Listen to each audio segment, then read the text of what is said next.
Hello, and welcome to an all-new episode of The Spotlight. I am your host, Kente, all the way live from Los Angeles, California. This is episode 221, and it's going to be yet again another great one, I'm pretty sure.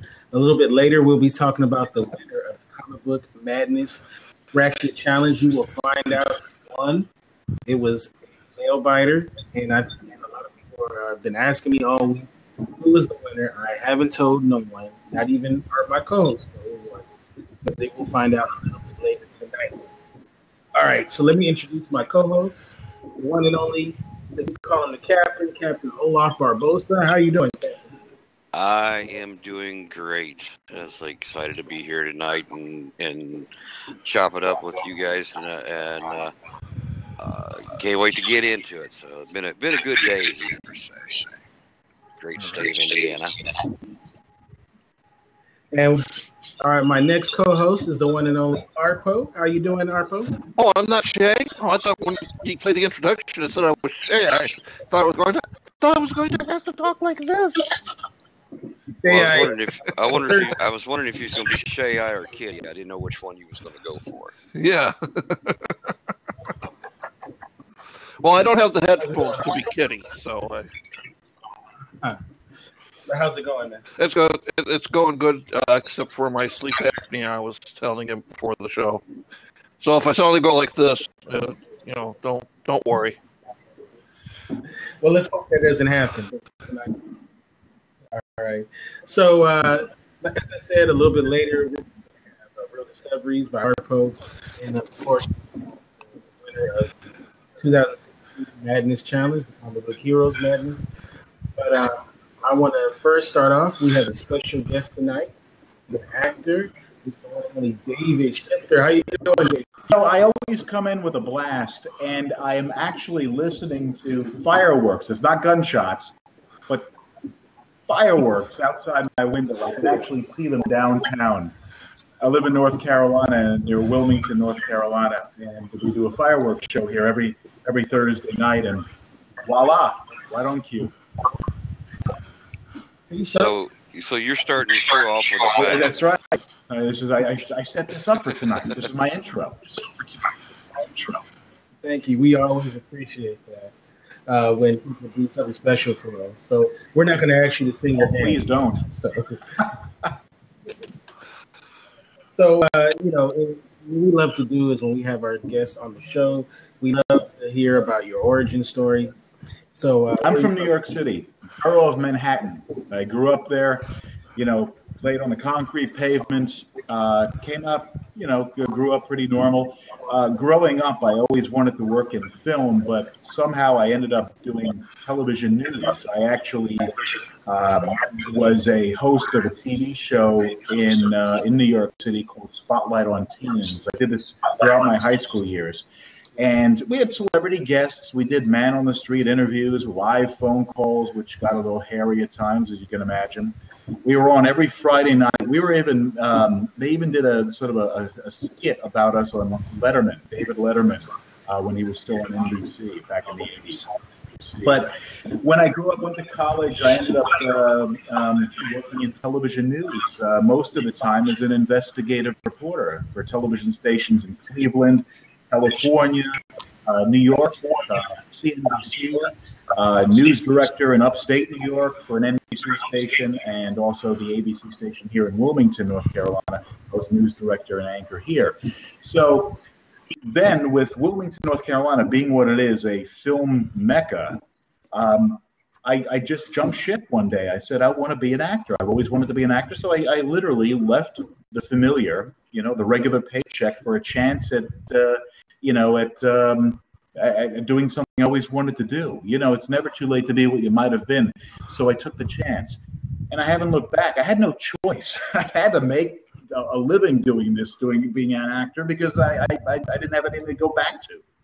So it worked out, and I've stepped into casting, and I've now stepped into executive producing. But most of my work is acting. I'm currently on a show called Containment, which is on the CW network. I play in 2 episodes, actually, as a news anchor man. So I never really dropped my old self. But I end up playing a lot of military, law enforcement roles, cheating husbands, that kind of stuff. Now, when you question, We're being bombed. I know, right? when you auditioned for the show as an anchor, did you have to do much study to get back into the swing of being a news anchor again? Well, you mean when I go to a set and become a news anchor as an actor? Yeah.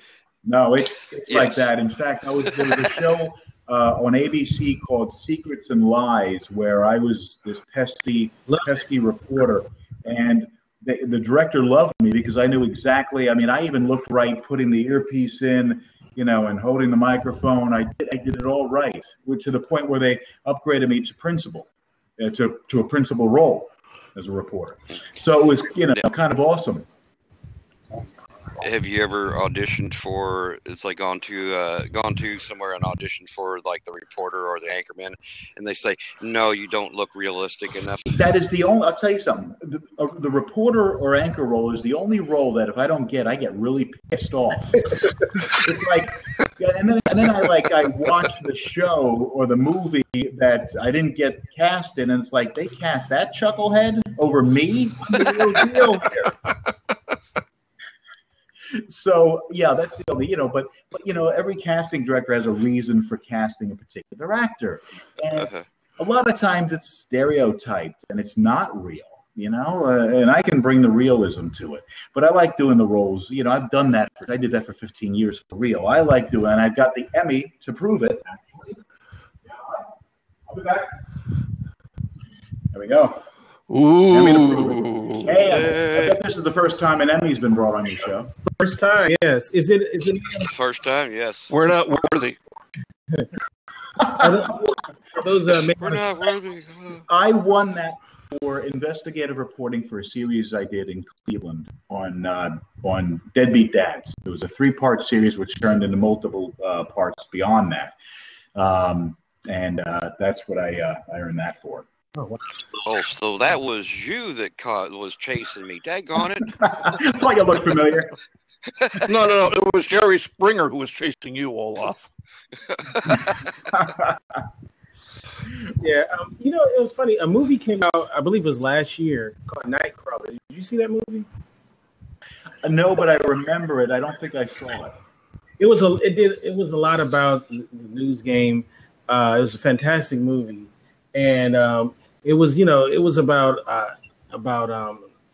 how it leads, how they would go from terrific stories to put them on and all of that stuff. And it got me really fascinated with that area of the entertainment business.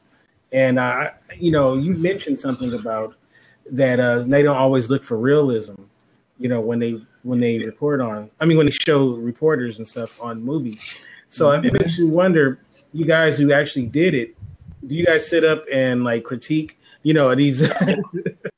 My biggest pet peeve is when they cut to the reporter, and he says, "We're here live in front of."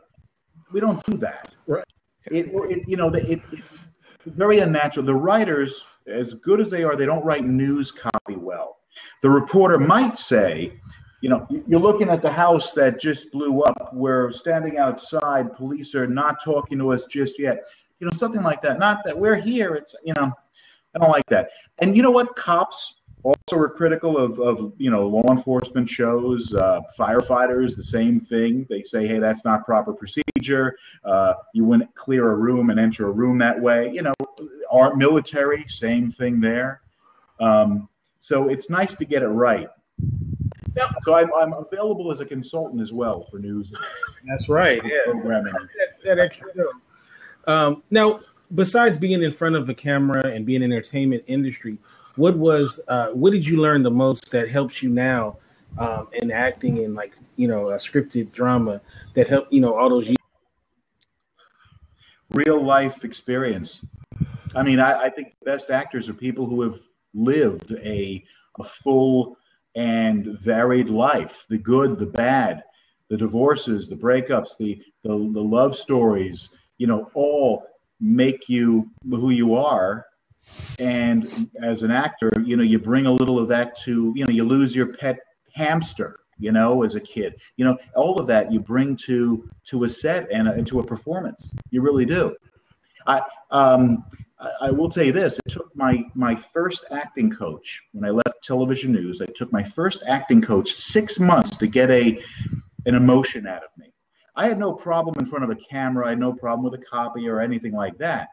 The problem was I couldn't show emotion because I only realized this after I left television news, that I became so desensitized because of what I had seen. I mean, as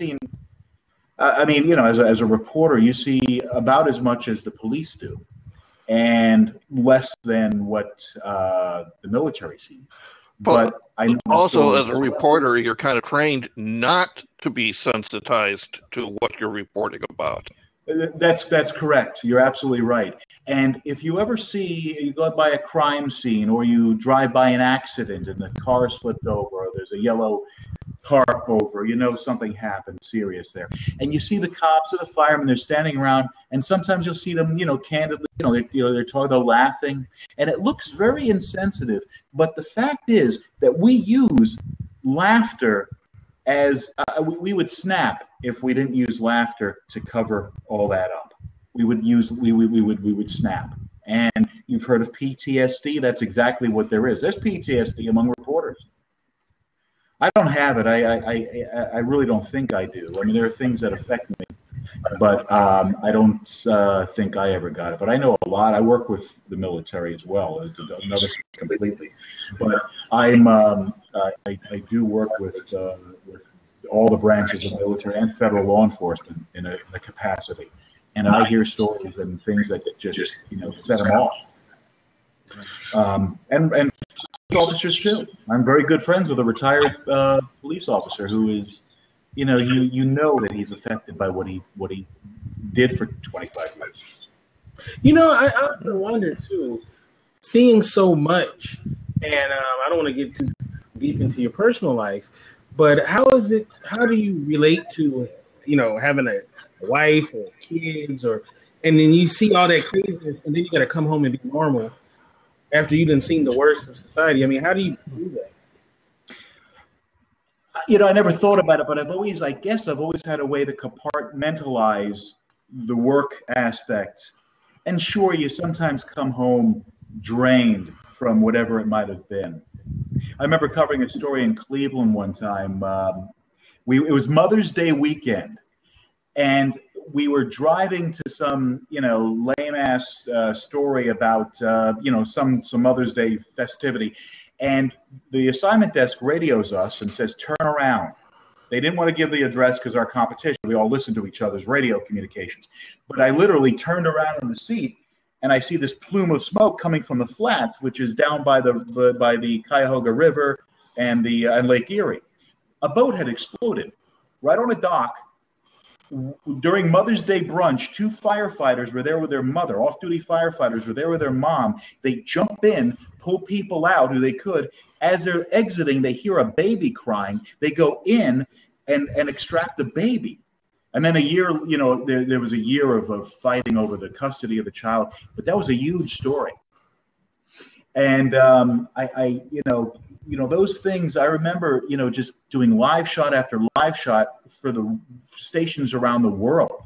Okay, we got Japan up next. We've got Sweden next. We got England. The BBC wanted it. All over the world doing these live shots. And then I come home about 20 hours. I think it was a 24-hour day. Come home and just collapse. Yeah.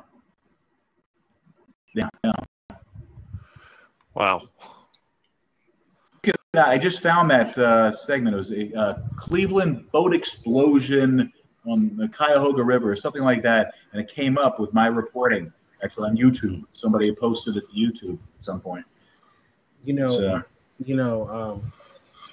I could talk to you all night about just TV news. Like I said, I'm very fascinated about it. But one more thing I want to ask you before we move on is, how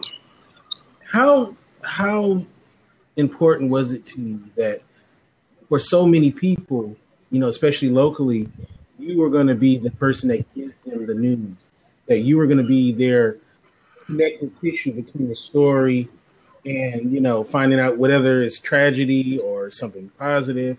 Your face is going to be there with it. I mean, is that something that you thought about or valued?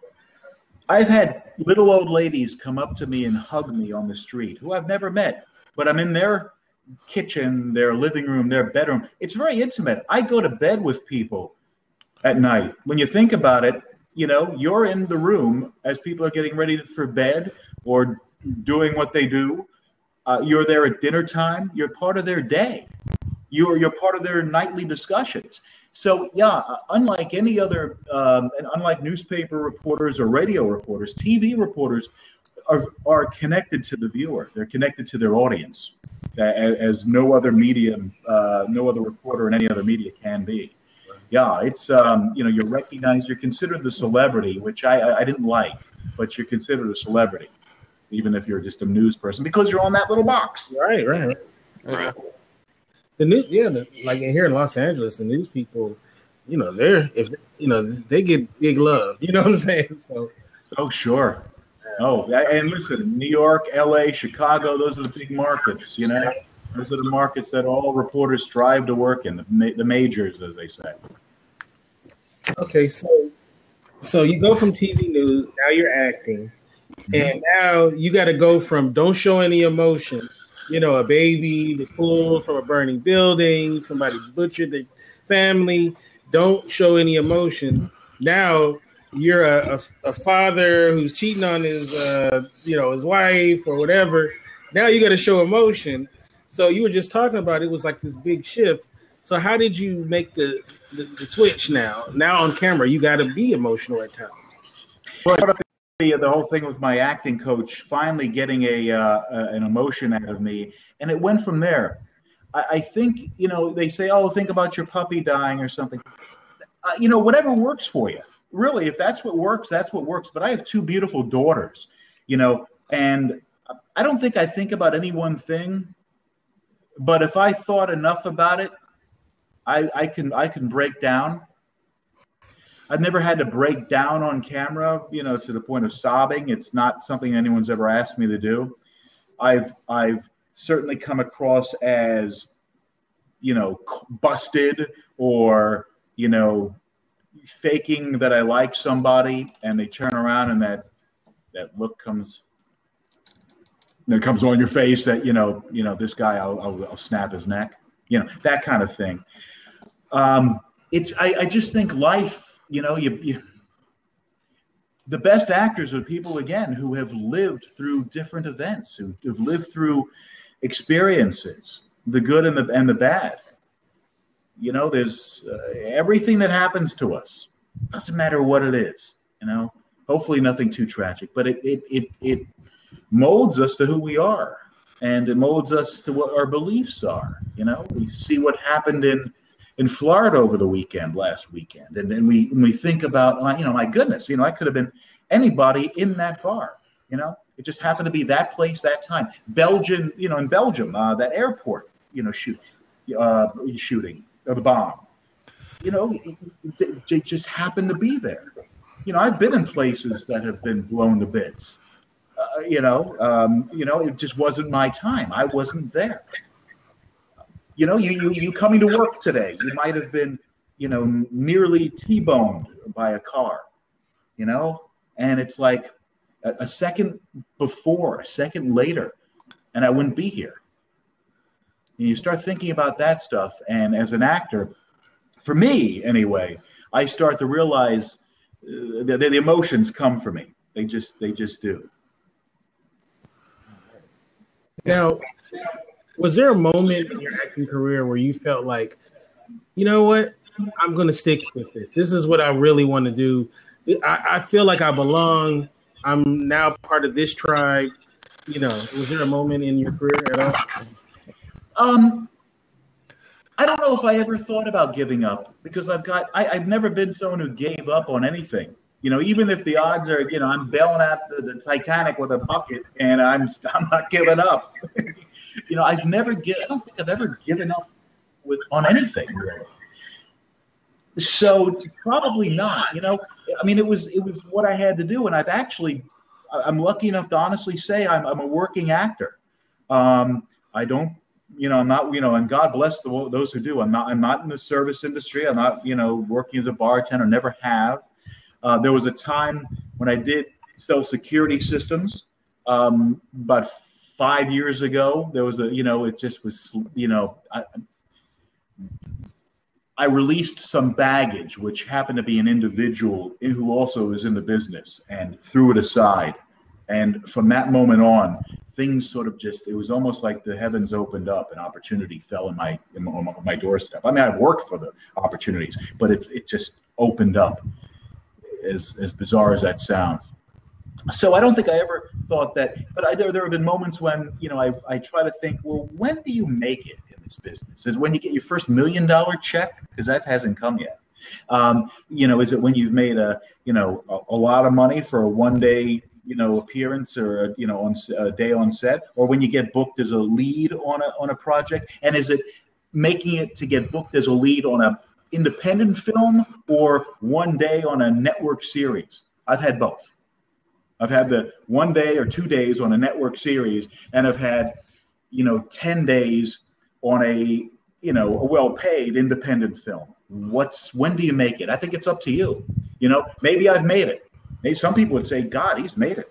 Right. And some would say he hasn't made it until he's, working with Brad Pitt or Harrison Ford, which I love. What's the trip about acting in general is, like a lot of other professions, if you go to school and you work really hard, you could basically be in that profession.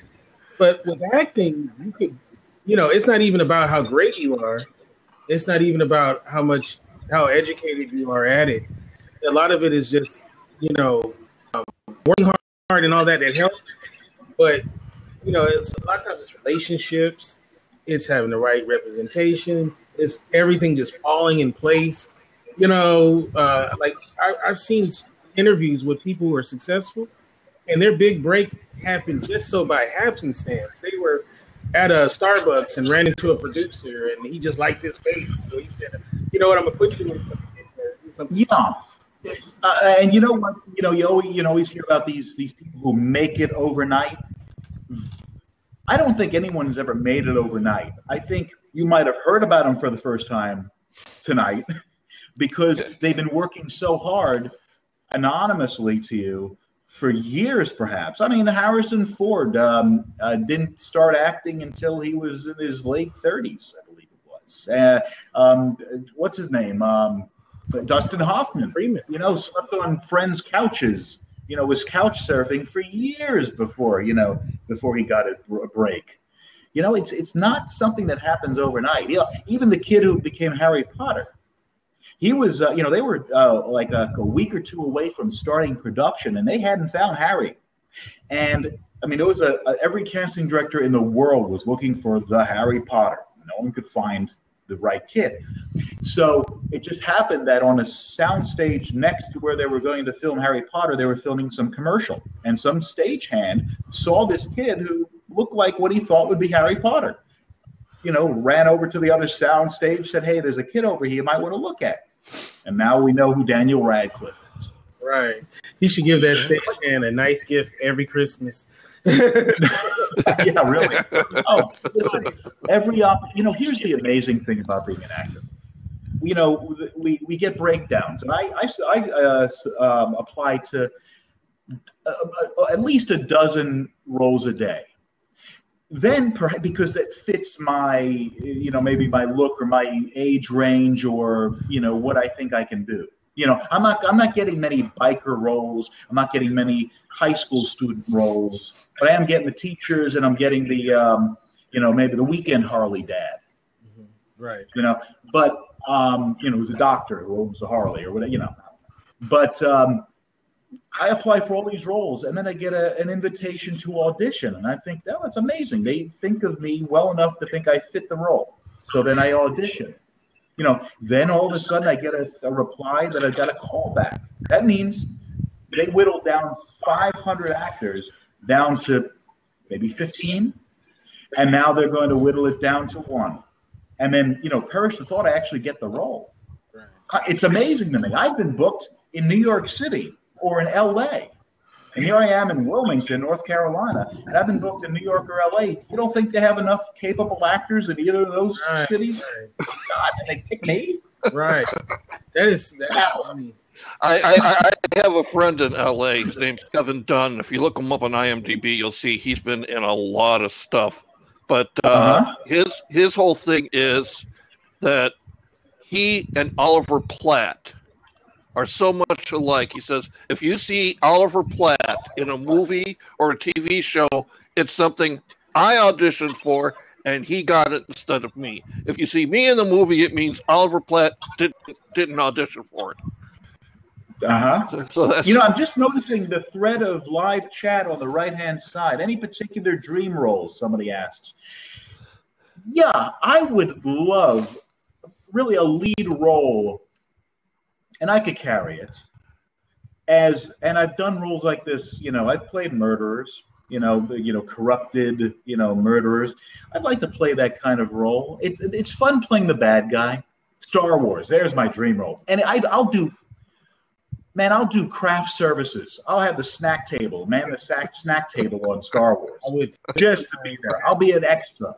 Like Daniel Craig. He was one of the stormtroopers. Right. You never knew it. But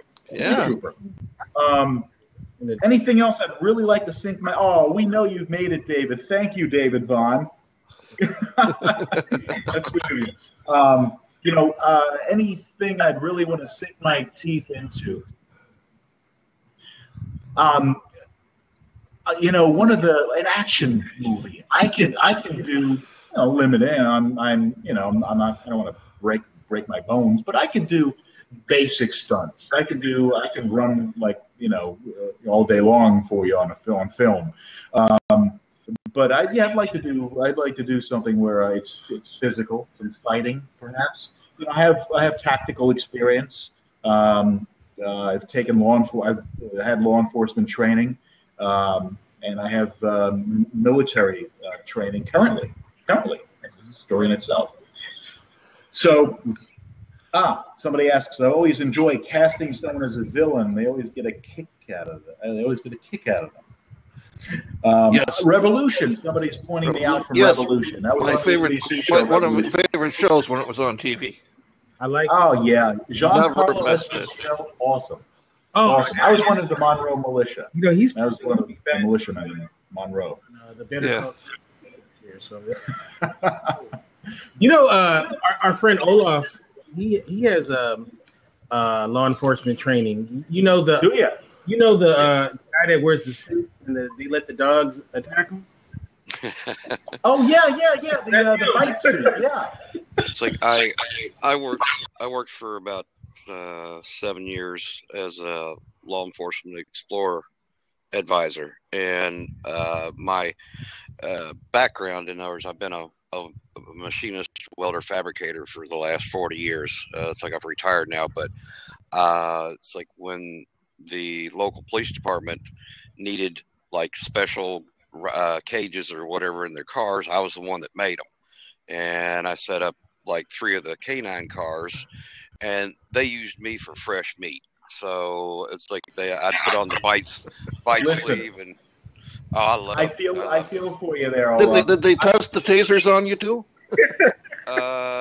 No, that's like I was waiting for them. They never did. It's been offered to me. Hey, we'll test the taser on you if you like. Nah, thanks. Well, but no, I did the bite sleeve thing when I did the law enforcement training. I'm standing in front of an officer. His dog's at his side. It was a German Shepherd, and I pushed the officer and start running. I have a bite sleeve on my right arm. Mm-hmm. I start booking it, and that dog, I look back, and that dog is eyes on me. And he'll get anything you stick out, anything that he gets first. So I stuck the arm out, and he grabs it, and he's holding on. I'm lifting him off the ground. Mm-hmm. I mean, it's crazy. It's like I worked with Malinois instead of shepherds. They used Malinois, and I didn't run. I'd just stand there and start going. It's like teasing them and everything, shoving it in their face. Pisses them off. Oh yeah, and he's going. Arr, arr, arr, arr, arr. they'd turn him loose. He'd hit me, and I'd grab hold of him and tip him up over this way. And a lot of people don't realize how amazing a dog is, because when I would play fresh meat, there was one of the local car dealer. They would tell me, when they would want to train with the dogs, I'd go into like a bathroom or something like that, and they'd turn the dog loose in the building, and man, he'd find you in just no time. And one time I walked out a door into the body shop, like walked out, went to the left, went around back and out another door. And that dog came into a body shop, and all kinds of smells and everything. That dog followed my path exactly and came right to the door I was standing behind. Amazing, isn't it? It's amazing. Yeah. And apparently, hounds can smell 2 miles into the ocean. They can smell something 2 miles under the sea. I just, how? I mean, it's just remarkable. They can actually, cadaver dogs, for example. Well, obviously, they don't have my sinus problems. That's one. Yeah. That's one way. There you go. There you go. Here, this is an interesting question. Does it pay well? 4413 asks, does it pay well? Well, it depends. I've done everything from act for free in a movie just to get, material for my reel, as it's called, my resume reel, to, thousands a day. I mean, it really depends on what you're on. There's a minimum if you're a Screen Actors Guild actor, $905 a day, plus per diem, plus travel. No, that's what I thought. That's a minimum. That's what I thought. He was asking about the dog biting. Yes, it actually does pay well if you are fresh meat for the dog. You get all the dog biscuits you want to eat. Delicious. Now, before we talk about the Rack Pack, I want to, since we have you here, and I was a big fan, as well as David and Arpo. How was it being in the Monroe Militia on the Revolution? How was that? Well, I worked with amazing actors. Giancarlo Esposito, who was also Gus in Breaking Bad, of course, we remember. I asked him one time on set, he was very approachable, but I asked him, in his death scene, if you remember, the hospital room blows up, and then you think he's dead. The camera's coming down the hall, and smoke's bellowing out of the room, and he walks out, and you see him from the side, and he's straightening his tie, and then the camera comes around to the front, and you see his face on the one side has been blown off, and all of a sudden he does this, and he's out of frame. He's done. It was amazing, but they did that with prosthetics, that are applied, to his face, like latex appliques, as well as green screen work, where they actually painted on his face. Wow.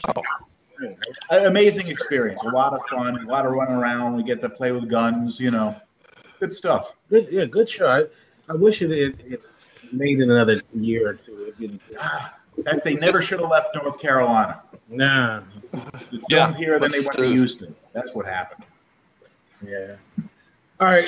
You want to talk about the Rack Pack? Yes. Now, you are doing a film with a guy I know pretty well, Thomas J. Churchill. Absolutely. Hey, Tom. Yeah, he's a good guy and a friend to the show, as well as Mel Novak. So tell us about the premise of this film, which you can talk about. And I can tell you the whole thing. You heard it here first. The Rack Pack is actually, would you get the book? The Rack Pack is actually based on an illustrated children's book called The Rack Pack, Daryl's Adventures. And what it's about is it goes back to the days remember when we used to play outside? We weren't stuck on our phones. We weren't texting the guy sitting next to us. We were actually playing outside and creating our own adventures using our imaginations. It was an amazing time. We should do it again sometime. Well, that's what it goes back to. And thank you. This is the book, and it's called The Rack Pack, Daryl's Adventure. Daryl Rackley is the author, and it's illustrated. My autographed copy. and you know, it was written as a children's book, and I'm not going to read it to you. It's not story time. But what ended up happening is that the parents saw the book and said, you know, this is, I remember these days. And it turned out the parents liked it more than the kids did. And people told Daryl, the author, that he should make a movie. So he wrote a movie script. And I got on board because I saw how passionate he was about this story, Daryl's adventures. That's going to be me in the movie, by the way, this guy here. Looks just like me. Oh, okay. The kid. I can see the resemblance. Yes, it Can you? does look Yes, a lot like definitely. Practically a photograph. But the story's about this group of army brats. Parents are all in the military, in the army, and Daryl was actually special forces in the army. And the kids playing outside. And one day, as they're playing in their, on their own airplane, doing their airborne jumps and playing in their playhouse, they overhear a couple of unsavory adults talking about a plan to steal Civil War treasure. So there's a lot of flashback work in this movie too. We take you back to the origin of this. And these criminals are going to break into this tunnel and get in, and they're going to rob a bank. They're going to steal from the museum. It's a big keeper. Well, these kids aren't going to have it. So it becomes very Home Alone-like, where it's the kids versus the adults. And it'll be a lot of fun to see that, you know, so it's the Goonies meets Home Alone meets the Sandlot. I like it. All in one. Yeah. It's going to be a lot of fun. It's going to be a lot of fun. We're in the casting process now. I'm executive producer, and I'm also playing the role of Mr. Rackley. I actually get to play Daryl. This is actually a true story, Daryl's adventures. It's based on true stories, not all of it, but it's but we're going to have a lot of military-inspired props. There are terrific sets built. There's this tunnel system that leads to the museum. It's going to be a lot of fun. It's truly a kid's adventure, but adults are going to love this too. This sounds really great. I'm so happy for Thomas, because when I asked my friend Joe what's next for Thomas, and he said he's doing a children's story, and I was like, Thomas Churchill, Yeah, he's so hard. It's like, well, it's not a kid's movie. Vampire Hunter, and the vampire that ate Brooklyn, that kind of stuff. So it's an adventure. Diversifying.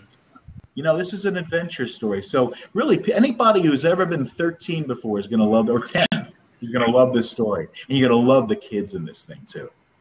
And we may have, and I'm in talks with a very, very well-known actor who loves the script, and we're trying to work it out. I can't name names yet. Oh, okay. But this guy, you'll know him immediately. Don't tell him it's me yet. Cat's out of the bag. I'll be so jealous when I find out it's him. But yeah, Daryl Rackley is the author. Thomas Churchill is directing. He'll also play a role, which is a little unusual for him in certain movies. He'll be playing a role of one of the bad guys, which should be fun. Yeah, that's but we start filming on July 11th, and we actually have an Indiegogo campaign up right now that is active, which for one lucky person, you can actually have a role in this film if you accept the challenge, and that's on the Indiegogo campaign. It's listed under the Rack Pack Life as We Knew It. The Rack Pack Life as We Knew It. And so yeah, if you check that out, you'll see how you can become involved as a producer and even as an actor of this movie. So do check that out. I included the link in our chat room, and I'll put it in the show notes as well. So the people that get the download of it, they can check it out. Perfect. Yeah, the movie, we start filming July 11th here in North Carolina, and we'll continue until the end of July. It's gonna be awesome. I'm so happy, man. I'm looking forward to it, and when you guys you guys finish it, we definitely got to have you guys back on to everybody on to talk about it because absolutely.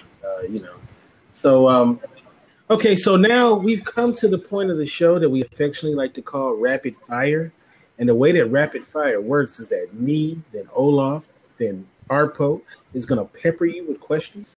I'm being ganged up on. Oh yeah, it's real. You got Geraldo Rivera there too. Barbara Walters. Geraldo. That's funny. All right, so here we go. The first question we always start out with is a couple of years ago at Coachella, they had a hologram concert for the rapper Tupac. What dead artist or band would you like to see a hologram concert of? A hologram concert? Of a concert. I'd like to see Michael Jackson. Michael Jackson. You go wrong with Michael Jackson. No. Olaf. All right. If you could go anywhere, where would you go? You travel anywhere that you want to, where would you go? On my list, and I've traveled a lot of places, but I would love to travel to Australia. I'd like to go to the United Arab Emirates. Let's see, I just got back from Costa Rica a few weeks ago. Last year I was in England and Ireland, which is my heritage, Ireland. I'm actually an Irish citizen. I'm an American citizen, but I have dual citizenship with Ireland. And I'd love to work over there too. I do have an Irish passport, so I can work in the European Union if any casting directors from overseas are watching. All right.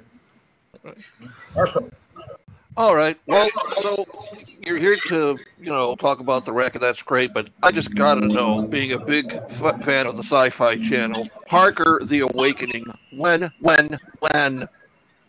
Oh, I tell you, this was a lot of fun to work on. It's awesome, too. We had the premiere, back in November, I think, or December. It was awesome. They're looking for distribution now. And if you have a chance to look at the trailer or anything, I play a school teacher in the thing. I only have a couple of scenes, 2 scenes. One's kind of a quirky scene, the other one, straight-laced school teacher dealing with a bunch of, high schoolers. And then something weird happens in the classroom. But yeah, it should be out. I know they're seeking distribution currently, and it's well worth watching when it does release. All right. Now I'm gonna ask you to put your newsman hat back on, right? Okay. You could go back in time and report on any event through the history of time. What would it be? The Trojan Horse, Helen and Cassandra. I'd like to know I'd like to interview the Sirens of Titan. I like it. I love this. I hear they were pretty hot. Boy, Yeah, I want to know if the Trojan Horse really existed. Mm-hmm. I don't know if we know for sure that it did. Maybe Noah's Ark on the Great Flood. I'd like to have reported live. From the Ark. From the Ark. On board. I'm not sure no one would have been allowed to put you on board. I'm pretty sure God said, no newscasters. They're all going. I think it would have been interesting. Maybe cover a joust during the Middle Ages. That was the sport of the time. Do color commentating for exactly. And now we have the Black Knight facing the Red Knights, the King of Jouster. Oh, all right, Ola. Hi. You've had a couple of different careers. If you weren't doing what you're doing now, what career do you think you would be doing? That's what's great about being an actor. You can do it all. I've been a pilot as an actor. I've been a police officer, a detective. I've been a killer. You can't do that many times and get away with it.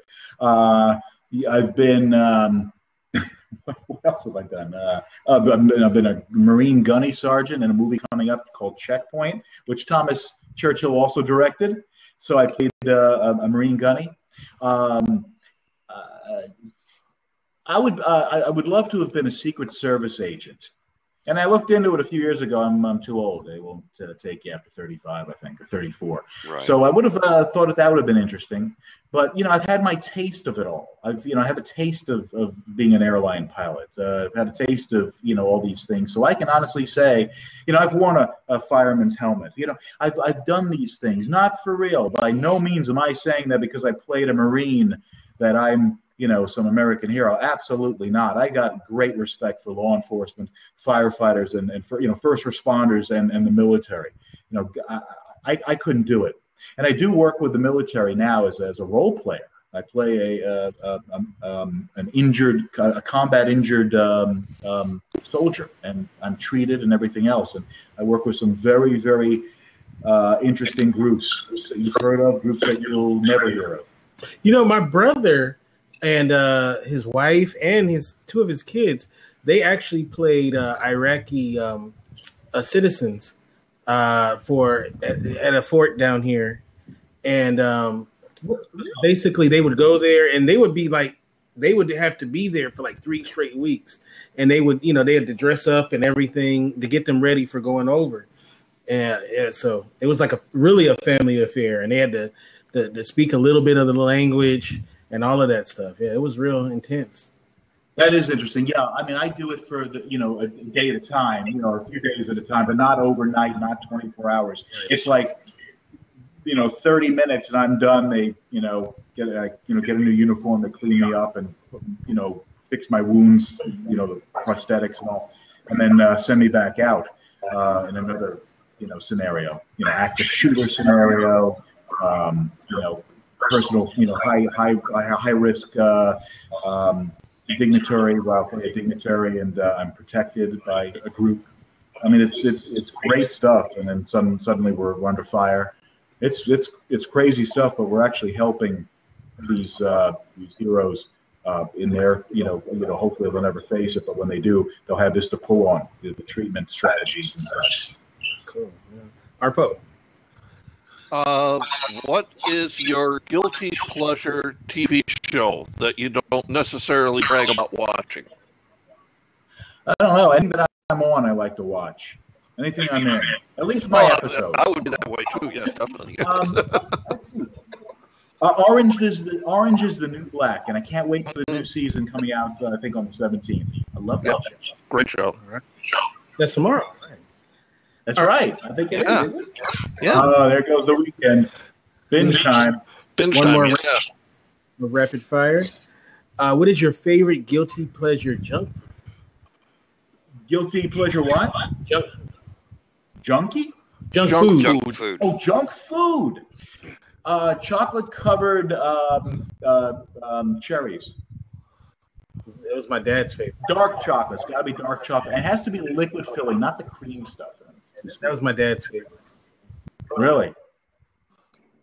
I also like there's a queen. Swedish candy called bilar, which are spongy little candies in the shape of old-fashioned cars. And bilar is car, and bil is car in Swedish. So those are very good. Yeah.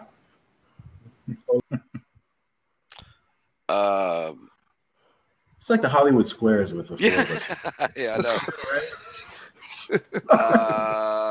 Let's go for something really personal and in-depth. Let me think on this for a minute.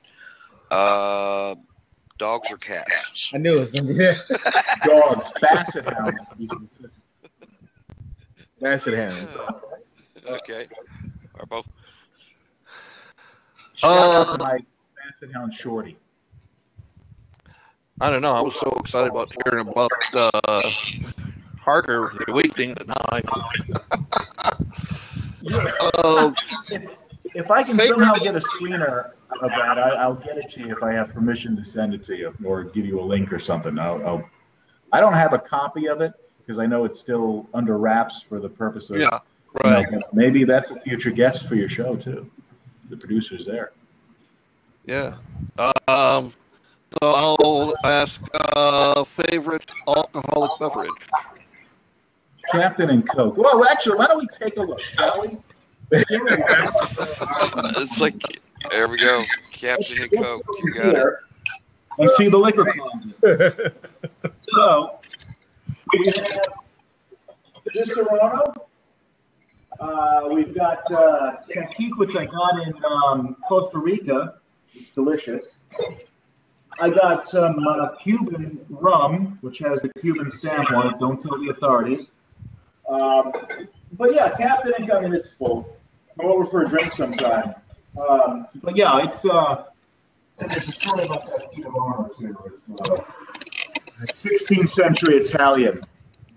Don't be offering me drinks. I'm only down here in Florida, so you know. I'm closer than you want me to be. I love how you spin your camera around not to show us the suit of armor, but the alcohol. I was like, wait a minute, get the alcohol, a whole suit of armor. But now, wait a minute.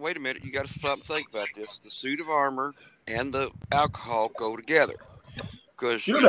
Yes, because you put the suit of armor on, you start drinking the alcohol. Then when you fall down, you don't get hurt because the armor protects you.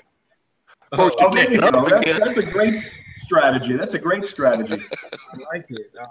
Now I got to tell you, I'll tell you the quick story about this thing. I've had this since my sophomore year in college. I was at a store, like a Macy's type store, and in the men's department, this thing was standing in the corner with a jacket over his shoulder. It wasn't for sale, but I asked them if they would sell it. So they put me through to the buyer, the props buyer, I guess. And we negotiated a price, and I took it home. I've had it with me ever since 1985. Good luck, Charmin. It's definitely a conversation for like a first date, right? And I have worn it, yes. All right, here's the final question. We always end with this. Being that you're based in Wilmington, North Carolina, we're going to base this in Wilmington, North Carolina, okay? All right, now, you got to help a brother out. A young man is going on a date in Wilmington, North Carolina, and he needs your advice. Tell him the best date to take a young lady out in Wilmington, North Carolina. It's all up to you. Where to take her out? If you want to really impress her, take her somewhere. First of all, this is it's a beach community, so it's very casual. Dress nice. Don't come in the T-shirt you wore to the beach today with your flip-flops. Dress nice, first of all. Put a little effort into it, because when you pick her up or when you go out, she's spent time, getting ready. You should too. I mean, around here on prom night, the guys come out in like flip-flops and the girls, have their hair done and everything. I've called people out on that. But in terms of restaurants, come to the beach. There's a good restaurant called Havana's, and it's at Carolina Beach. Another one is Poe's Tavern, and that's at Wrightsville Beach. That's the opposite island. What would you say? I'm trying to think of what other. Oh, here's the best one yet. Girlfriend suggests the picnic on the beach. Go to the store, get some fresh baguette, get some brie cheese at a spreadable, put it together in a basket with you'll get lucky, I guarantee it. I like it. I like it. You know what? I got to put that up there as one of the best ones. Yeah, right on the beach. Don't forget the blanket. Maybe your MP3, your phone with a little speaker, so you can have some music. Bottle of wine, although keep it stealth so you don't get a ticket. But yeah, I think that would be the date to, and it's sunset, so it's not too hot. It's the sun's going down and then it gets a little darker, and Nice. I like it. You're in the top 5 definitely of the dates. Now, unfortunately, the bar was set very low for bottom because in our chat room, 4413 Media, his was something about a gas station or something. I don't know. Gas station. Keep away from the gas station sushi. and actor Michael Potts. And something about lutefisk. I've had lutefisk. So from my time in Sweden. Let's see. What does it say here? Lutefisk. Goodness. Yeah, goat cheese is a good choice too. You know who I am. 4413 Media. His name is Ben. Give me another hint. Benjamin Tuttle. He's a good guy. God dipped in lye. That's awesome. Tequila. Tequila's always a good thing. Close call. Again, you can't forget the captain. No. That's no. Now, how can we get you at social media? Do you have a website? And what's the next thing we should be on the lookout for? Well, first I always say, if you want to see what I've done, the work I've done, imdb.com, the Internet Movie Database.com is a great place to go. Just put my name in, david-schifter, SCHIFTER. I also have a website, david-schifter.com, original. I'm on Twitter at david-schifter. I'd love to hear from you. I'm always looking for work. I have agents, but quite honestly, I find more work on my own. Most actors, that's the deal, huh? No, man, don't wait for the phone to ring. You got to make it. You got to make it ring. Thank you so much, man. This has been awesome, and we're gonna have you back on so we can talk about the Rag Pack when it comes out and your other projects and stuff like that, man. Thank you. I would love to. I've had a lot of fun. This was a lot of fun. Yes. Yeah, David, it's been a real pleasure. It's good. You guys too. You guys too. Yeah, absolutely. Thank you so much for having me on. I've loved. I've had a lot of fun. We film again the Rack Pack. You can find us on social media at come to my page. There are 3 Facebook pages of me, but you'll figure out which one is my active one. Long story as to why I have 3, but I've abandoned those 2. I just can't figure out how to get back into them, so they just sit there for eternity. So it's the one with my picture, what is it called? The cover photo is me sitting on a rock over the mountains, like a silhouette. And I think my picture is me going like this. Yeah, I like it. Yeah. Just like that. And deep thought. I took it in New York last week. All right. So we're going to take the show, turn the mic over to the one and only Arpo. Oh, there we go. That's the one. See? There you go. Uh-huh. Make sure you guys follow him. And like Facebook. All right, so we're going to turn the show over to Arpo with the Real Discoveries. Thank you so much, Dave. Thank you. Good night, guys. Night. Well, gosh, I've waited 3 weeks to tell you about this. And to be completely honest, this wasn't worth waiting 3 weeks for on your part. You may recall, if you know your Hollywood history, that in 1980, the Writers Guild went on strike. And as if that wasn't bad enough, SAG went on strike to support the Writers Guild. So it was real hard to get anything to happen in Hollywood. But that didn't stop some directors, because Texas is a right-to-work state, which meant you could go to Texas, you could write your movie, you could make your movie, you could hire actors, from Texas. And that's what these people did when they made student bodies. Now, I wanted to show you this poster here. You notice it says, the world's first comedy horror movie. So apparently they'd never heard of Abbott and Costello. And there you go, 13 and a half murders. That is true. 1,423 laughs.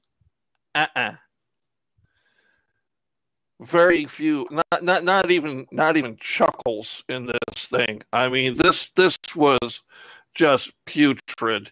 Their DVD advertises, before there was Scream, there was student bodies. Like Scream stole this idea from us. Like, no, because you see, Scream was classy. This was horrible.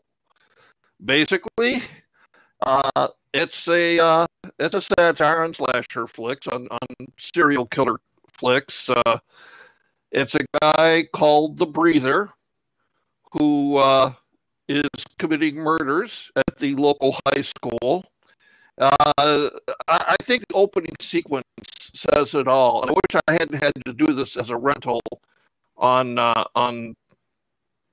Amazon so that I could show you the opening sequence of the murderer searching for his first murder weapon to kill this high school couple that's gonna have sex. But he's in the house and he's sneaking around, and you can hear him. Gotta find something. He's doing that all the way through the movie. It gets really annoying. I mean, probably in less time than I was doing it. And he opens up the junk drawer of a china cabinet, and inside there's an axe, there's a saw, there's a hammer, there's a screwdriver, there's a knife, there's a bottle of poison, there's a rope, there's a candlestick, there's a lead pipe. And what does he pick for his murder weapon? A paper clip!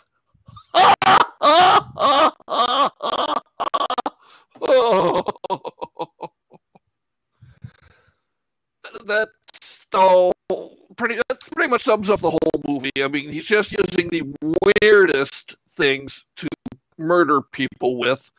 Horse head bookends. That's really swell.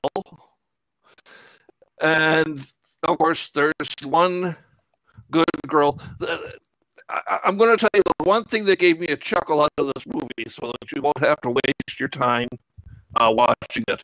The one thing that gave me a chuckle out of this movie was the good girl, right? You always have the good girl in these movies, the one that you know is not going to get killed because she doesn't have sex and she doesn't, fool around with the boys and everything.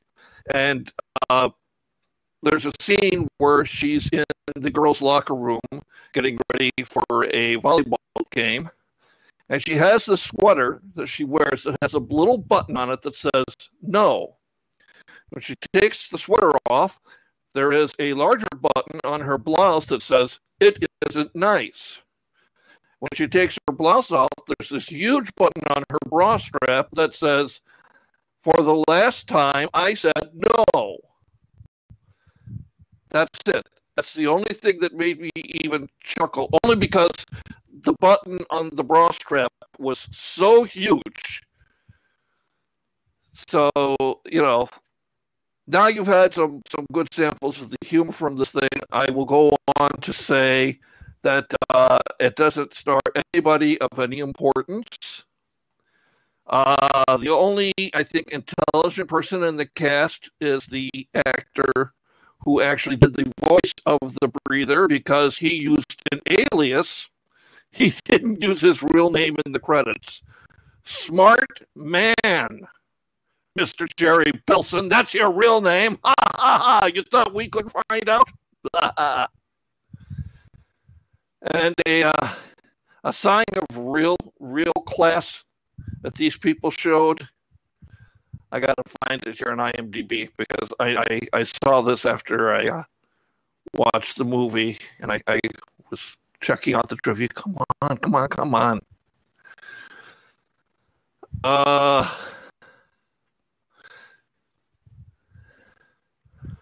The originally high school, the film was Lamar High. During the shooting of the prom, it was decided to quickly change the name because of the real Lamar High School in Houston. All posters were quickly changed from Lamar to Lamab. And interestingly enough, was that Lamar High School apparently also had some violence in it shortly before this. So it's like they couldn't change it, a little more, no, let's remind everyone in Houston, Texas, that we're making a movie about high school violence with a high school that's one letter off from a high school that actually had violence happen at it. Class, tact, that's what you gotta love about Hollywood on location. I'm telling you, don't waste your time. Don't waste a second of your life on this movie. It is horrid, dreadful, the worst kind of dreck. I now understand why Kitty was laughing so evilly when I announced that this was the movie that had been selected. And I'm going to get her for this one of these days.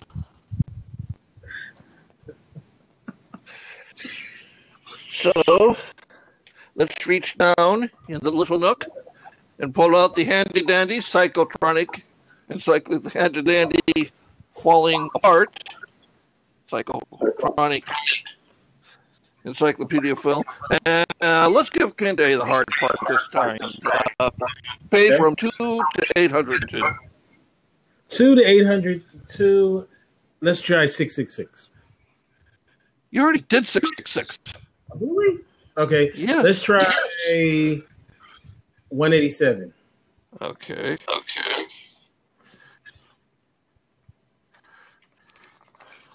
187. No.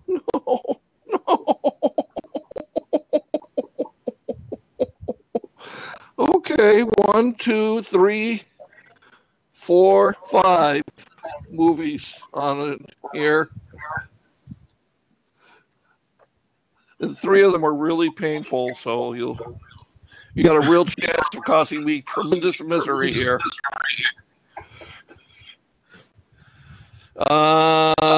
Josh, hey man, how's it going? I number from 1 to 5.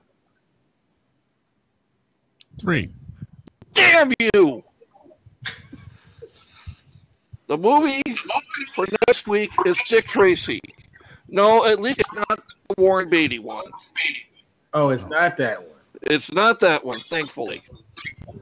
But this is the first full-length Dick Tracy. The first full-length Dick. Yes, the first full-length Dick, yes. So it's Adam's Dick. It'll be exciting. Up until then, they had all been serials. In fact, for all I know, this is probably a serial that they pieced together to make a Dick Tracy feature out of. I don't know. But I do know that I didn't much care for the serials, so this can't be much better. But you'll find out all about it next time on Real Discoveries. But for now, I shall turn things back over to the fearsome foursome of frolicking fidelity, Kinto and gang. That includes me. Go ahead. All right. Thank you for that. You should get some money back from the government for watching some of these movies. I'm gonna write President Obama. Maybe that could be the last thing he does before he gets on out is forgive some debt for you or something. Because you literally die on the cross for us, so we won't have to watch them. It should be compensated for you. I should start my own Indiegogo campaign. Call it Ease the Pain. Yeah, because some of those movies are quite dreadful that you have to watch, and I feel for you, man. Better you than me, though. So, well, I'm glad you feel that way. So, I'm announcing today. I haven't told you guys yet, but for the next 2 weeks, on Thursday, we're going to be on a short hiatus with this show, and then we'll come back with all new stuff and everything. So, for the next 2 weeks, there won't be a spotlight on Thursday, but we'll be back in full effect with some great guests as always, and we're gonna do more topics now coming up. So we got some good topics that we're gonna talk about. We're gonna talk a lot about different things that affect some of us people in the world. But believe me, it's gonna be nothing very dramatic or anything like that. But, I know. I mean, when the fireworks started going off outside of David's window there, I thought to myself, is it too early to make an Orlando joke? Yeah, probably. Yeah, I think so. I think it probably is. All right, so welcome to the show. We have Joshua from Semicore. Semicore Josh is in the house. How you doing? I'm good. I'm good. And how's your better half, Kevin? He's also well. Thanks for having me on to talk about last night's world premiere. That was unexpected. Is there an earthquake there? Last night's world premiere. Do I need to hide under the desk? Film Doggone Dangerous. It's yeah, okay. Sort of. All right, welcome back. Yeah, our short film premiered last night at Sunray Theater at 5 Points, Jacksonville. Bravo. For the 48-hour film project. In fact, our latest episode of Scott talks all about the process of making a movie in 48 hours. Yeah. You know, That's fun. I do not want to ever have to do that, so I'll leave it to you guys. I like to be slow and podding with my craziness, so I can only imagine being under that gun and, you know, just making yourself, you know, stretch out to make something. Do you feel like, are you happy with it, you know, how it came out? Do you feel like you could have used another 48, or what's the deal? You know, I think as long as you're doing things like this for the right reasons, because there are different types of people that do this kind of thing. There are the militant types that just try to pull all the top talent they can to really push to win. And then there's guys like me and Kevin, where we pull some people we know and just want to have some fun making a little movie. Yeah. Well, like I said, I'm very happy that you were able to pull it off, because a lot of people don't even finish. So the fact that you guys did it, got it edited, you know. So how does that process work? Is it like the first day? Is it like the first day is, you know, pre-production, or the first 12 hours? Is it like pre-production, next 12 hours of shooting? How does it work? Everybody actually does it very differently. And I've done it 3 or 4 times now, and each time has been different. Basically, the rules are you show up, you get your genre, you get the character you're supposed to include, the prop you're supposed to include, and the line of dialogue you're supposed to include. You know, that way you're not like pre-writing a bunch of scripts for this thing that you're supposed to come up in 48 hours. Some people don't bother with scripts. They're like, okay, we'll have a loose outline. We can get rolling in like 2 hours and improv most of it. Other people are really picky about making sure every line in their script is right. Right. And making sure the actors practice at least once before rolling. We were a little bit of both. We had the script finished by the morning of Saturday. We finished shooting the first day. It's like 10 o'clock. Kevin had some pickups on Sunday and edited, and then shot it downtown to give it to the judges. All right. So when do you find out how well it did? Well, unfortunately, I couldn't make the screen last night, so I'm not really sure, you know, what the official next part of the process is. But from what I understand, because Kevin went, we had a good reaction. Our category was dark comedy. Oh, perfect for you. Yeah, we went a little dark. No, I can't imagine that you would go a little dark. We went very, very dark. dark. In fact, I don't even want to reveal anything about it because that's part of the appeal. It gets to certain parts and you're like, oh.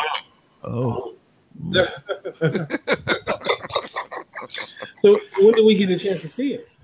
I'll talk to Kevin, and as soon as he puts it on YouTube, I'll make sure you get the link. All right, that's what's up. I love it. Sounds like my kind of film. I know when we see it, you get this dark thing, and there'll be certain scenes that going, I knew Josh was like that. I hope not. I hope not. You know what amazes me? What I knew. This 48-hour competition, it amazes me that people are able to make even a halfway decent film in 48 hours. You know, it always impresses the hell out of me. But what really confuses me is I ran a competition. I gave them an entire month to make a movie, and they said, that's not enough time. I was like, well, people do it in 48 hours. I don't know what your problem is. It's like I've been in several 48-hour film projects in Second Life. 1 year I actually was on 4 teams at once. In other words, I actually participated on 4 teams. And as like I would do like puppeteering and voice work in one, then that get finished up and I'd go to the next one. Then I finished up like 4 o'clock in the morning. So and one of the films that I worked on actually took second place out of 23, I think. Wow. That's pretty good. Yeah, but it's like for about 3 years I did like 2, did 1 the first year, and then 2 the second year, and 4 the third year. But they're all in Second Life. But then, you know, that insane thought goes away, and I'm like, no, hell no. So, like I said, I give you so much props for doing it. Yeah, it's I can't even imagine doing it. I really can't. It impresses the hell out of me every time they run this thing. Especially when you see how many people turn out for it. Right. Mm-hmm. Well, You'll be able to see my acting. Yeah, I can't wait to see that. Yes. I know you're Yes, really good. I am an actor. I do the Acting. gestures. All right, so we've come to the part of the show where we're going to finally say who won this 2016 bracket challenge. Don't tell me. And Don't tell me yet. Don't tell me yet. Don't tell me. Before we do that, I got to give a little history on the bracket challenge this year. And our 2 finalists is the number 2 seed Deadpool and the number 5 seed Black Panther. And I'm going to start off by saying how these 2 characters got here. Okay. So in the first round, we had a matchup of Deadpool, number 2 seed versus number 15 seed Swamp Thing. No surprise, Deadpool won that one. Then we had a tougher matchup the following week against the 7th seed Spawn, and he was able to defeat Spawn. And once again, it was not even close. Then in the third round, he had to go up against Daredevil, who's really hot right now because of the TV show. Daredevil was no match for Deadpool. And then in the fourth round, this was a great matchup. We had Deadpool versus Superman, which I would love to see that matchup. That would just be a cool matchup to see. We gotta write DC and Marvel. They have Right, to they make gotta that movie. That'd be fun if anything. Superman has really been on a downslope, probably since Christopher Reeves. People love to hate on Superman, even though people like Smallville, which wasn't Superman, but it was Clark Kent, a young Clark Kent. People just seem to, I guess because the movies haven't been that good, going back to Batman Returns, which I call not Batman Returns, I'm sorry, Superman Returns, or I call it Superman the Stalker movie. But Brandon Routh was really good. Yeah, he was good. He was good, but in a terrible movie, though. And he's just watching him on what is it, Legends of Tomorrow? Mm-hmm. It makes me want him to be Superman again. Right. Because he is such a Boy Scout. Yeah. And then Man of Steel, people didn't like, and Batman versus Superman. So, or they hated Superman the most of the Batman. Superman, I should say. All right. So in the 5th round, we had a matchup of Wolverine versus Deadpool, which was kind of a shocker because Wolverine is a beloved character, and especially because Hugh Jackman, and it's always been a beloved character. And but in a crushing defeat, Deadpool remained victorious, and it set up the matchup between him and Black Panther. So going over to the Black Panther side of the game, Black Panther, which it kind of surprised, I think what helped him was this came out right around the time of Captain America Civil War, which he stole the show in a lot of ways, him and Spider-Man. Yeah. So, and then the news of the movie coming out, and Michael B. Jordan, and Chadwick Boseman, and Ryan Coogler. So there's a lot of excitement about Black Panther. So let's go back and see how he got there. In the first round, Black Panther, number 5 seed, went up against number 12 seed Nightcrawler. And no surprise, Black Panther won that one. In the second round, we had Black on Black. Number 5 seed Black Panther against number 4 seed Black Widow. And narrowly defeating Black Widow, Black Panther was able to be victorious. And it set up the matchup between number 5 seed Black Panther and number 1 seed Hulk, and which was very surprising. Hulk is a beloved character as well. The Hulk was able to beat Black Panther. I really thought the Hulk was going to win that one too. That was probably the biggest surprise of the whole thing. Very surprised. And then Luke Cage, who surprised me that Luke Cage had such a great run. I was surprised that he was able to Punisher. He went up. He's the number 3 seed. Went up against Black Panther, and once again, Black Panther became victorious. So we had the matchup of Batman, number 1 seed, who was the only number 1 seed to make it to the end, which was kind of surprising, against Black Panther, number 5 seed, and Black Panther was able to defeat Batman. So now we have this matchup of the number 2 seed Deadpool versus the number 5 seed Black Panther. So real quick, before you do this, because since I now have a headphone that works on Blab, of course Blab had to get revenge by booting me off last week before we got to this segment. So I just want to say, personally, my vote was Black Panther all the way, but I'm willing to bet a shiny new nickel that Deadpool won. Okay. All right. What about you, Olaf? Once again, to reiterate. I think maybe Deadpool. Okay. What about you, Josh? Well, I see this as a battle of 2 distinct classes. One guy's very rich, and the other guy's a working class hitman. So I'm going to give this to the average immortal Joe. Okay. Now, not to mention he has a hot girlfriend, so that helps. I announce who the winner is. I got some questions to ask you guys. So, of course, I got to make the dramatic, right? Mm-hmm. So, putting these 2 characters next to each other, we're going to stack them up. And I'm going to ask you guys to judge where you lean towards Deadpool or Black Panther. Okay? Okay. All right. So let's start off with intelligence. Who do you guys have? We'll start off with you, Josh. Deadpool or Black Panther? Black Panther. That's not really a fair question. Well, it is what it is, right? Yeah, he's a brilliant guy, and Deadpool's, just some dude. What about you, Arpo?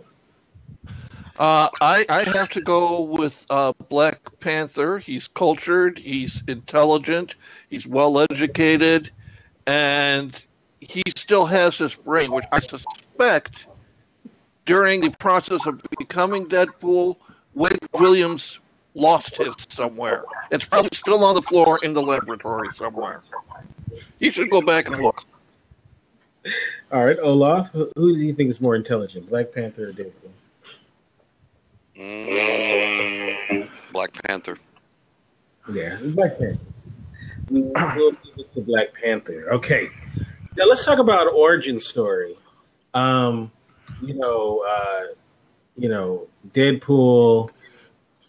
I don't know. Are you guys familiar with the Deadpool origin story? Right. You can pull from the movie. It's fine to pull from the movie with this. The Deadpool origin story versus the Black Panther origin story. Which one is more intriguing to you, Arpo? I think the Black Panther one, because there's a mysterious aura around the purpose of the Black Panther for us yet.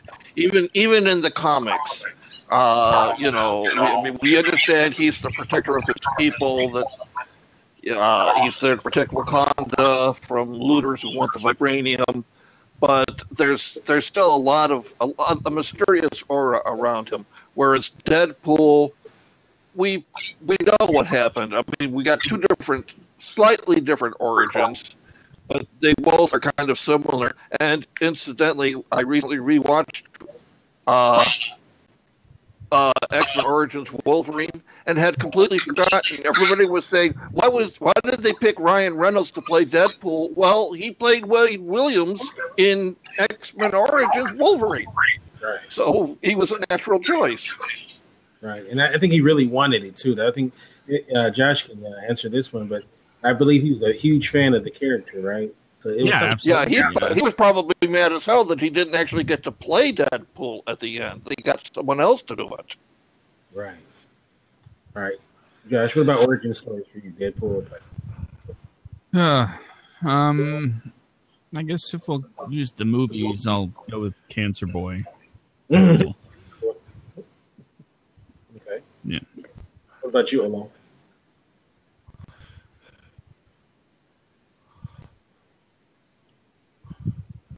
Oh, I'm sorry. I missed the question. Between the two characters, Deadpool and Black Panther, which one do you lean towards as far as in more interesting origins? Oh, I think Black Panther. Black Panther. Okay. All right. Now let's get to the suit. All right. Now I'm gonna start off with you, Olaf. Which outfit do you think is cooler, the Deadpool or the Black Panther? Deadpool. What about you, Arthur? As much as I like the Black Panther's outfit, I do have to go with Deadpool for that. Just for all the ways he has to store weapons. That's including the two katanas on his back. I mean, that's class. That's dope. Yeah, that is dope. What about you, Josh? Well, that's an interesting question because one's just really awesome, and the other's like, vibranium armor. So I'm just gonna go with the awesome suit, Deadpool. Okay. All right. And the last thing that I'm gonna throw out to you guys, between the two characters. All right. Now, this is the most important one. Who would you rather have a beer with, Deadpool or Black Panther? Because I base all my decisions in life on who I want to have a beer with. So, Josh, who would you rather have a beer with, Deadpool, Black Panther? This is actually tough because if you have a beer with Deadpool, you're gonna have some fun. But if you have a beer with Black Panther, yeah, he might pick up the bill. Right.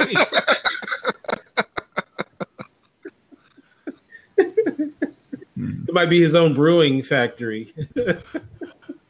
That's true. I'm gonna pick Deadpool because that's just a night that I would never want to miss. What about you, Arpo? Who would you rather have a beer with? I think there's absolutely no cause for doubt here. Deadpool, by far, would be the one who would be the most fun to have a beer with.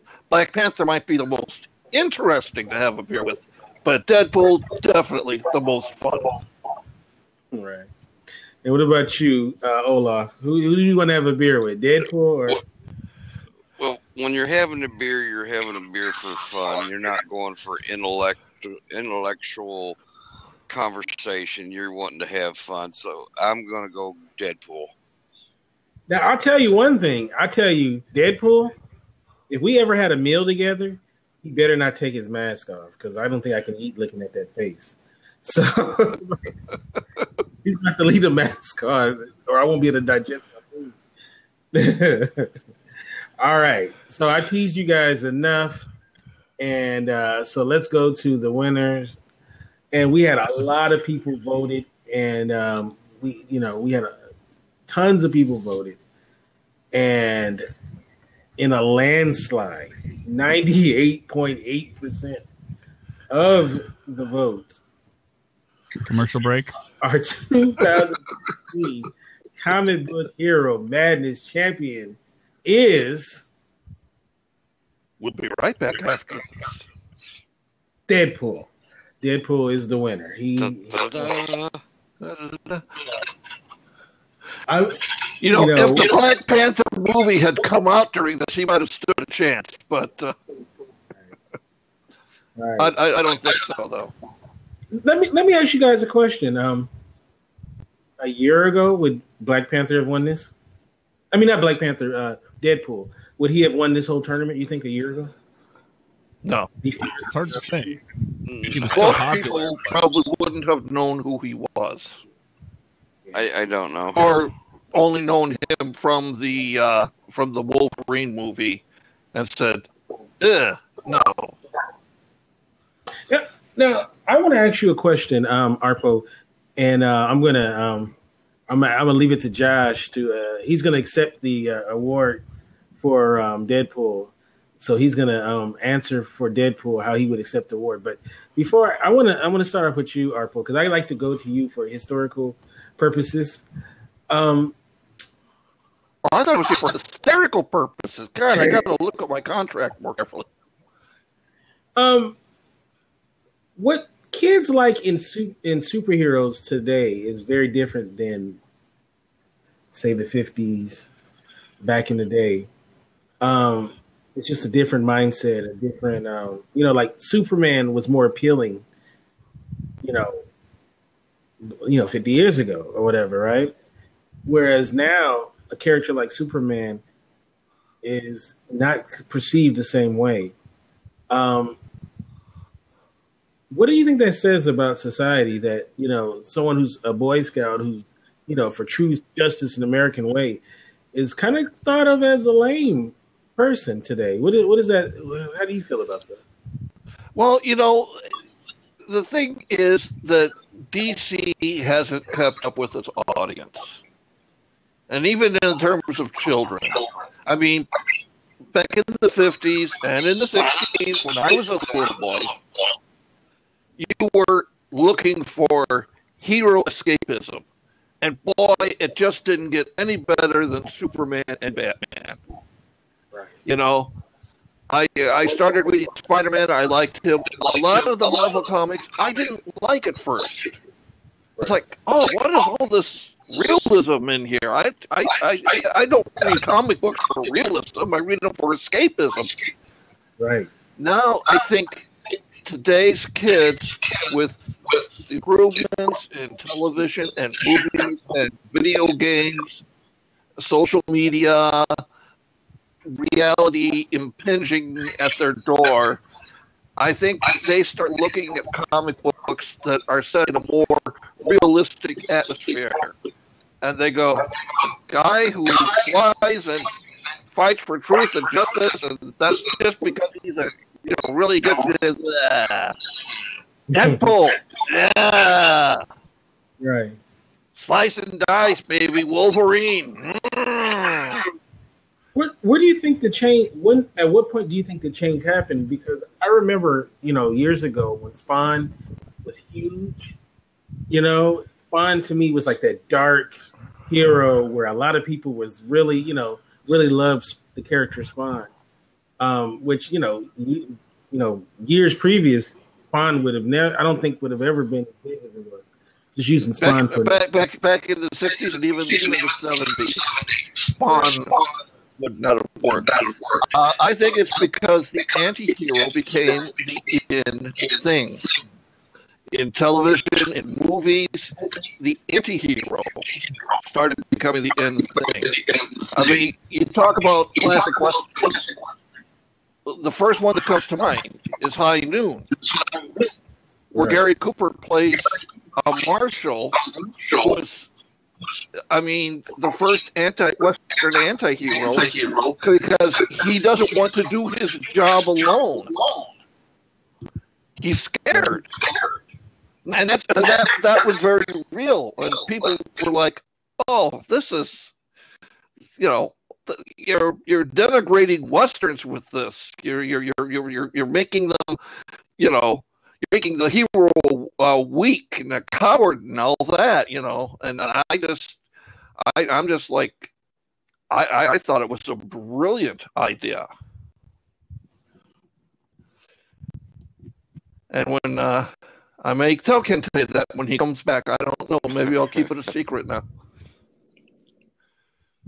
So. But anyway, that's. Oh, he's coming back. No, you're good. And that's just how I feel about it. And Kente, I know that you agree with every single word I just said. I heard everything you said. Oh, okay. I don't know. I think I find it very interesting though when this change happened. Where a character like Superman, because I hear people just dog Superman. Like he get dog, and it's like, is it just because the movie sucked? Is it like you said? Is it because Batman? Batman is dark, a lot darker than the Batman I grew up with. With the Adam West. Yes. And I think people appreciate the darkness of his character. Yeah, but Batman always was a bit of an anti-hero because he was a vigilante. Right. He was one of the first, possibly the first vigilante in comics outside of Western comics, where you expect there to be, vigilantes. Yeah, I just find it interesting, and it'll be another great conversation. I think we could have frozen him with fear. Hello, can you hear me? Can you guys hear me? Okay. Yes, I hear you. All right. Hear me? No. I just think that'll be an interesting. Everyone can hear him but me. Oh wow! Now he's going to start making fun of me. All right. Just come back in. Harpo, refresh. Okay. You guys can all see and hear me, right? Yeah, yes. We hear you. Okay. All right.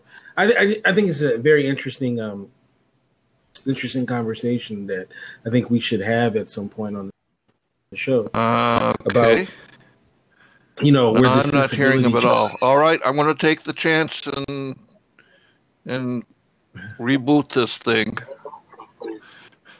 Last week I never made it back, so in case I don't make it back, goodbye. Here we go.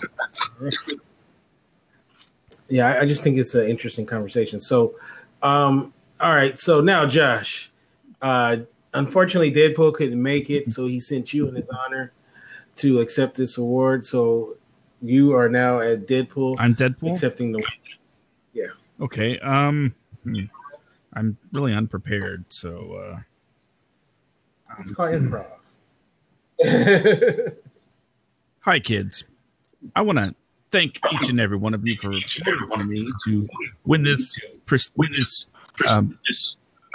whatever it is. But while I have your attention, I just want you all to realize something very important since you made me king and ruler of everything. Since I won, all of you are now just the slightest bit more racist than when we began. Look at yourselves, people. Thank you. You're a fool. That is funny. Oh man, you can definitely speak for that man or whatever he is. All right, thank you so much for that, Josh. I think, and so while I have you guys all here, if we were to do another bracket challenge. What would you guys like to see?